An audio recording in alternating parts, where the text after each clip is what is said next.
Hi, my name is John Kim. One of my students asked me this question. They wanted to figure out on the 2004 AP exam for calculus AB, the FRQ pre-response questions, and question number 6, which was consider the differential equation dy dx. That's your slope function or slope relation, and it's equal to x squared times y minus 1. On the axis provided, they give you right over here, they want you to figure out what the slope for these are.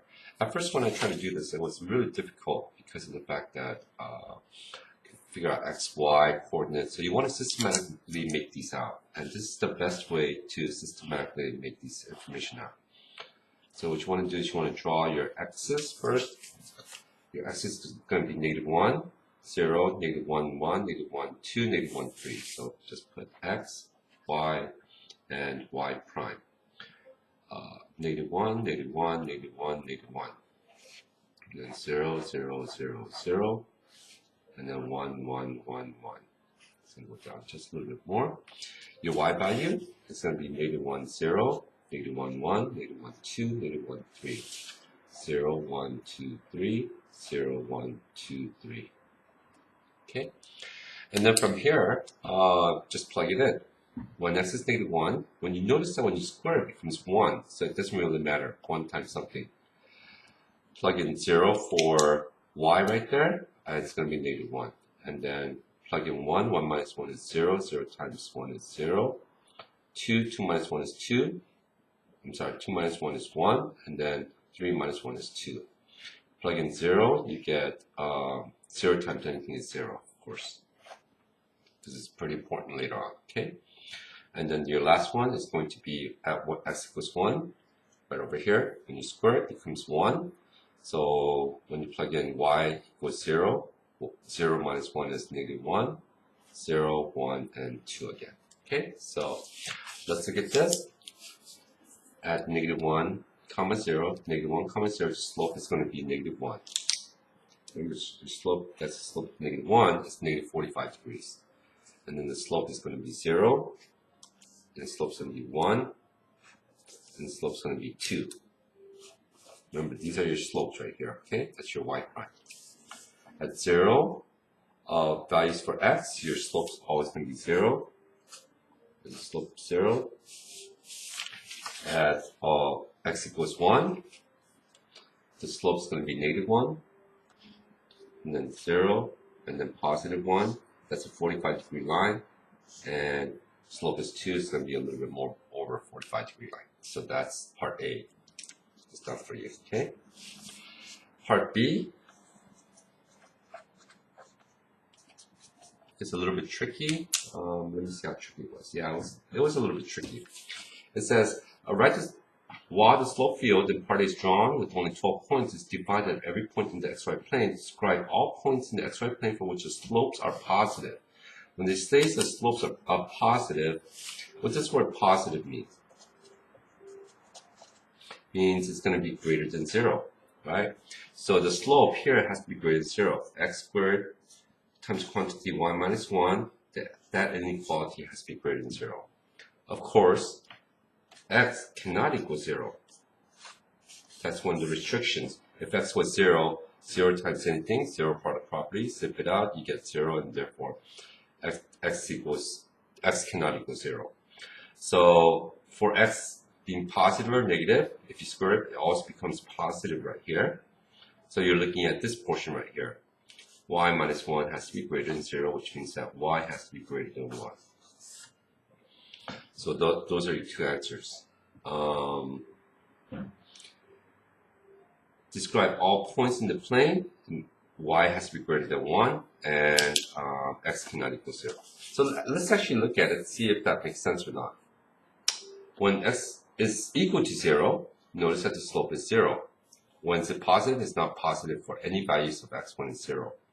So, and when x is 0, or which is basically along your y-axis, then you will never have a point that will actually, let me put it over here, you will never ever have a point that will be positive. In fact, the slope will always be 0 along the y-axis, okay?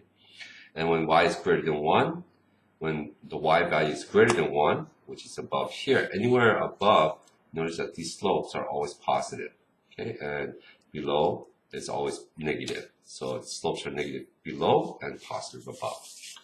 That should explain part B.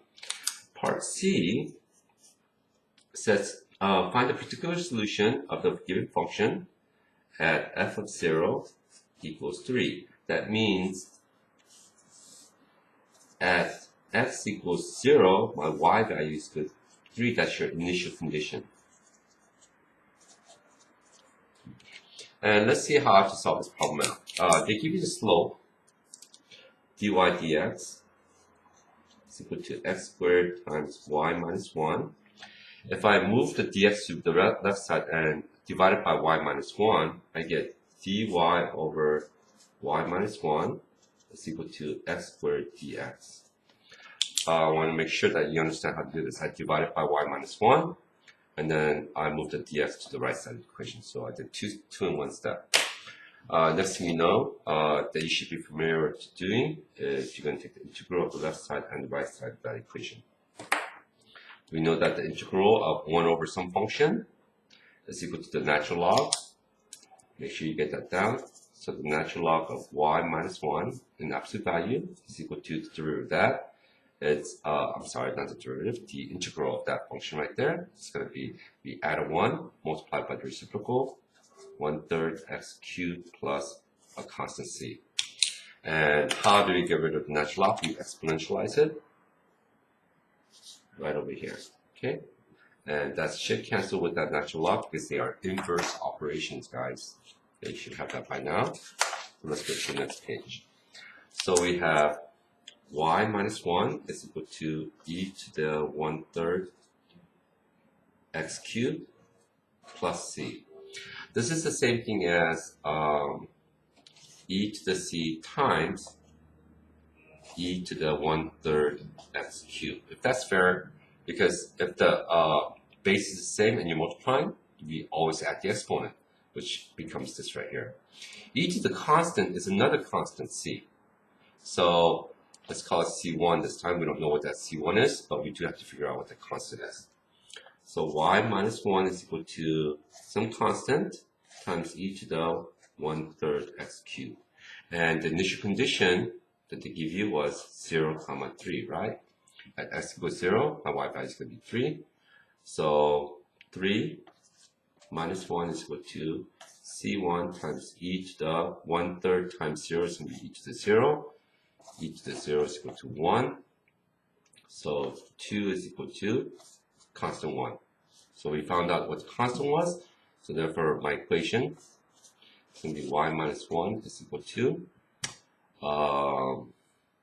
2 times, let me point it to it, 2 times e to the 1/3 x cubed.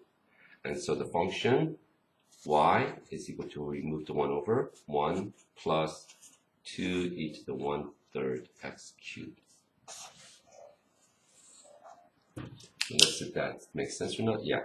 Y equals 1 plus 2 times e to the 1/3 x cubed. Okay. That should answer most of your question. I'm going to explain some part of this just a little bit, some portions of this as well. Okay. Because you might have a little bit of trouble integrating this. If I give you the integral of 1 over x dx, we know that that's going to be the natural log of absolute value of x plus c. This is a, what did they call these? Integration without the limits. Wow, it's in the tip of my tongue somewhere, I'll find it. But don't forget, because if you take the derivative of the natural log of x, you end up with 1 over x. Okay? Oh, indefinite integral, my bad. So if you have an indefinite integral, you have to always put plus c, of course. Okay. So if I give an equation something like dy over y minus 1, that's going to come out to be natural log of y minus 1 plus c. The reason why I didn't put a plus c at this portion, because I'm going to have to add another constant to the right side. If I subtract the constant, I'm still going to get a new constant. So it doesn't really matter. All you have to do is add the constant to one of the sides. Okay, so plus C1 plus C2, subtract C1, C2, you get a new constant, call it C. Okay, so therefore, when you take the indefinite integral of the left side and the right side of these two parts, just put a C on the right side of the equation. Let's just make sure you understand it works.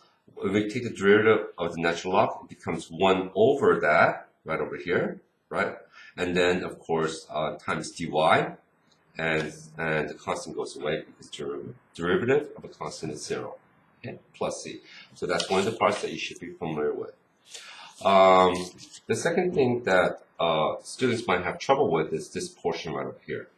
Don't forget, I explained this once before, so I'm going to reiterate it one more time. If I go e to the 1/3, e to the a plus c, that's the same thing as e to the a times e to the c.